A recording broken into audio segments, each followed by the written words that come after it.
디즈니 실적이 나온 김에 제 궁금증 몇 가지도 해결해 보겠습니다.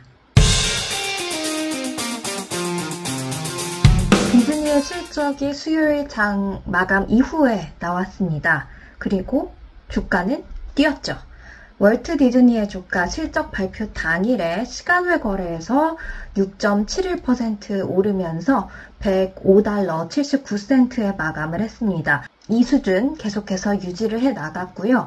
그리고 이어서 목요일 정규장에서 11.35% 뛰면서 $110 선까지 주가가 올라왔습니다. 그야말로 실적에 환호한 주가라고 할 수가 있는데요.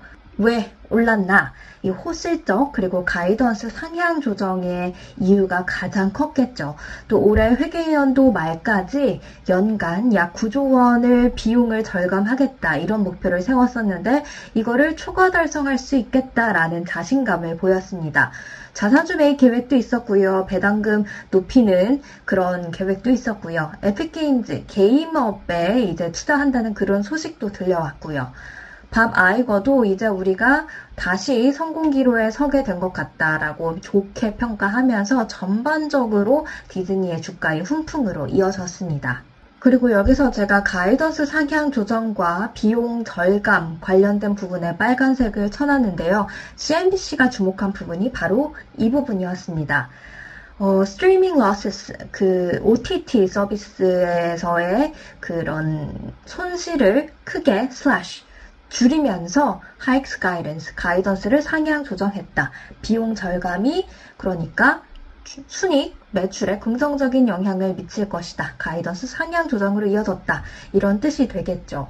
넷플릭스가 이미 OTT 시장을 선점하고 있었기 때문에 후발주자 디즈니 플러스로서는 조금 손실을 감내하고서라도 일단은 구독자를 확보해야 하는 그런 상황이 있었을 텐데 이번에 그런 비용 절감 노력을 절실하게 하고 있고 실제로 비용 절감이 나타나고 있어서 시장이 긍정적으로 보고 있는 것 같습니다.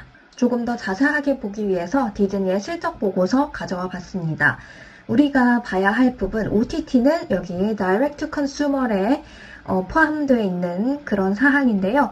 매출은 10% 이상 뛰었다. 48억 달러에서 55억 달러로 뛴 것 보이시죠? 그리고 중요한 이 영업이익 또는 손실이 8억 5천만 달러 줄었다. 2023 회계년도 1분기에는 손실이 10억 달러였다면 이게 2024 회계년도 1분기에는 1억 달러대로 줄었습니다. 그 이유를 설명해 놓은 거는 그 가격 올렸잖아요. Retail Pricing Increase. 가격 올린 덕분도 있었고 그리고 Subscriber Growth. 구독자가 증가한 영향도 있었다라고 했습니다. Higher Advertising Revenue. 그리고 더 많은 광고 매출도 있었고요. Lower Programming and Production Cost. 비용 절감도 있었습니다. 영업손실 10억 달러에서 1억 달러대. CNBC 기사에선 이걸 slash라고 표현했는데요. 정말 그 단어 선택이 굉장히 탁월했던 것 같아요. 정말 잘라내버린 듯한 그런 개선이 있었습니다. 그리고 시장이 아마 더 이것에 환호했던 이유를 찾아보라고 한다면 영업손실이 10억 달러였다가 6억, 5억, 4억 약간 좀 줄긴 하지만 정체되는 모습을 보였었거든요. 그런데 이번에 확 다시 기울기가 가팔라지니까 이 부분에 더 환호하지 않았나 싶어요. 다시 좀 궤도에 올랐다 이런 생각을 한 게 아닐까 싶기도 하고요. 여기까지 디즈니의 실적, 특히 영업손실을 줄여나간 OTT 서비스에서의 영업손실을 줄여나간 부분에 대해서 집중해 봤는데요. 앞서 말했듯이 이 영업손실이 줄어들 수 있었던 이유는 구독료를 인상한 배경이 있었잖아요. 그래서 여기서 제 궁금증은 과연 가격 인상 이후에도 계속해서 이렇게 영업손실을 줄이는 데서 그치는 게 아니라 구독자 수도 늘어나면서 영업이익 흑자 전환으로까지 갈 수 있을까라는 생각이 들었습니다. 왜냐? 2023년 말에 이화의 한영이 했던 설문조사인데요. 생활비 부담으로 인해 지출을 줄였거나 줄일 계획인 디지털 서비스 영역은 무엇입니까? 해서 꽤 많은 사람들이 동영상 음원 스트리밍 플랫폼을 이야기했습니다. 당연히 OTT 서비스도 포함이 되겠죠. 그래서 안 그래도 침체냐 아니냐 약간 이런 불확실한 상황에서 과연 가격 인상에서 단기적으로 아니라 장기적으로까지 살아남을 수 있을까라는 궁금증이 생겼고요. 또 디즈니 하면 넷플릭스 안 건드릴 수 없죠. 이 둘 중에 시장을 리드하고 있는 곳은 지금 어딜까? 사실 이거 제가 검색을 해서 금방 찾을 줄 알았는데 최근 데이터가 생각보다 없더라고요. 그래서 이거는 2022년 2분기까지의 그런 구독자 수를 해놓은 건데 이 당시에 디즈니 플러스에서 뭐 훌루도 하고 ESPN 플러스도 하고 이 디즈니 패밀리의 구독자 수가 넷플릭스를 앞지르는 그런 일이 있었습니다. 그래서 지금도 과연 디즈니 패밀리가 넷플릭스를 앞지르고 있을지 둘의 경쟁은 어떻게 되고 있을지 궁금해서 정리를 해봤습니다. 가격 인상 이후에도 괜찮은가? 일단 디즈니부터 확인을 해볼게요. 디즈니의 Domestic Subscribers 전분기 대비 감소한 것을 볼 수가 있습니다. 40만 명 정도 감소를 했고요. 1년 전과 비교해봐도 50만 명 정도가 감소했습니다.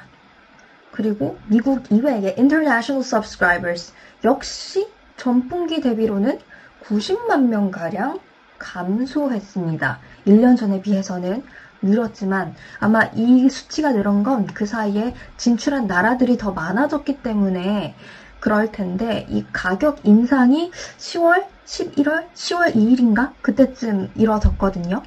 그 이후로는 조금 도메스틱이든 인터내셔널이든 좀 감소하는 경향을 보였다라는 것을 알 수가 있었습니다. 결과적으로 전분기 대비 130명가량이 구독자가 감소를 한 건데요. 디즈니는 태연하게 예상했다 라고 했습니다. 왜냐? 구독료 인상됐으니까 이거를 취소하는 사람들도 있었을 거고 또 우리의 글로벌 여름 프로모션이 끝나면서 자연스럽게 해지하는 사람들도 있었을 것이다 라고 설명을 했어요. 그래도 우리 광고형 구독 플랜에 대한 구독자 증가했고 또 해외 진출 더해져서 감소 효과가 일부 상쇄됐어. 그렇게 나쁘지만은 않아 라고 설명을 했습니다. 그래서 여기서의 제 생각은 인상된 가격이 이제 어느 정도 안정화된 후 사람들한테 이 가격이 원래 가격이다. 인상된 게 아니라 원래 이랬다. 라는 그런 인식이 조금 잡힌 다음 구독자 수 추이를 한번 확인해 봐야 되지 않을까. 그런 생각을 해봤습니다. 그래도 제가 조금 괜찮은 점을 꼽아 본다면 바로 이 부분이에요.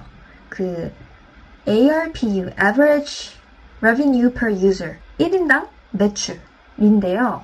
아무래도 이 가격이 인상됐다 보니까 이거는 오르는 편이었습니다. 전분기 대비 65센트 1인당 매출이 증가했어요. 근데 이것도 인터내셔널에서는 0.19, 19센트 정도 하락을 했는데 얘네 이거 뭐라고 설명했냐면 이거 프로모션 때문이다 라고 설명을 하더라고요. 아마 신규로 진출하는 곳들이 있었던 만큼 인터내셔널 이 영역에서 프로모션이 더 많았을 것으로 예상이 됩니다. 이번에는 넷플릭스 볼게요. 넷플릭스는 1월에 진작에 이제 실적을 발표했었는데 매출 성장률이 전년 동기 대비 12.5%. 지난번들과 비교하면 꽤 크게 올랐습니다. 그리고 포캐스트 전망도 굉장히 좋았어요. 13.2% 성장할 것이다. 넷플릭스도 가격 인상을 여러 번 했기 때문에 매출이 느는 거는 당연한 결과다라고 생각할 수 있어요. 그래서 구독자가 느는지가 더 궁금했는데 구독자 보시면요. 글로벌 스트리밍 유료 구독자 2억 6천만 명이 넘었습니다. 증가량을 봐도 전분기 대비 1,300만 명 이상이 증가하는 꽤 큰 폭의 증가 속도를 보여줬어요. 이것만 보면 넷플릭스 가격 인상 이후에도 디즈니와 비교해 봤을 때는 꽤 괜찮은 모습을 보이고 있다라고 생각이 듭니다. 계속해서 이번에는 디즈니와 넷플릭스의 경쟁 구도에 대해 답을 해볼게요.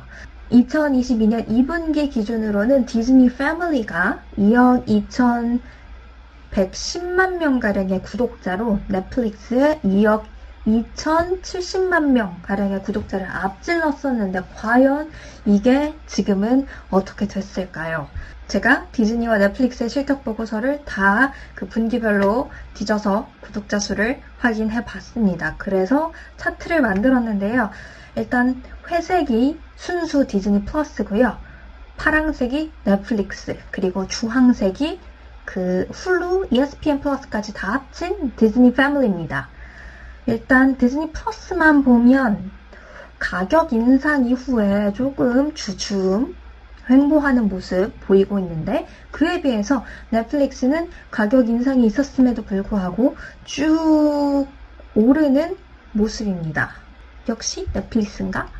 그러면서 이제 한때 디즈니 패밀리가 넷플릭스를 앞질렀었지만 다시 넷플릭스가 치고 올라온 걸 확인할 수가 있습니다.